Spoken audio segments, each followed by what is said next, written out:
جنرال موبین د پښتون ژغورنې د غورځنګ د مخکښ غړي محسن داوړ خبرې چیلنج کړې او وختاري ورکړ کې بل ځل ورته څرګندونې وکړي انجام به ډیر بد وي.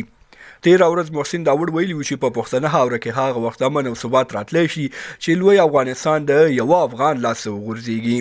محسن داوړ ویلي و تر هغه چې د پاکستان ګوډاګر له افغانستان ونه ویستل شي لوی افغانستان جوړېدل هیڅ امکان نه لري. تازه د محسن داوړ دې څرګندونو ته یو شمېر طالب چارواکو توند غبرګونونه ښودلي.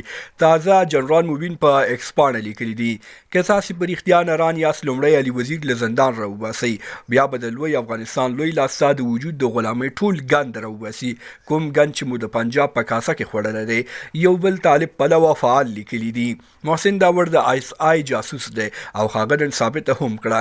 دې لیکلي چې محسن داوړ هڅه کوله ترڅو د افغانستان د بدنامولو خبره ګرمه کړي او د خیبر له بد وضعیت د خلکو فکر بلې خواته واوړي. بلخوا یو شمېر ټولنیز فعالان وایي چې محسن داوړ خبره د لوی افغانستان کړې ده او دای حقیقت ویلي که چیرته لوی افغانستان د پنجاب له لاسپوڅو پاک نشي د لوی افغانستان جوړېدل ناممکن دي.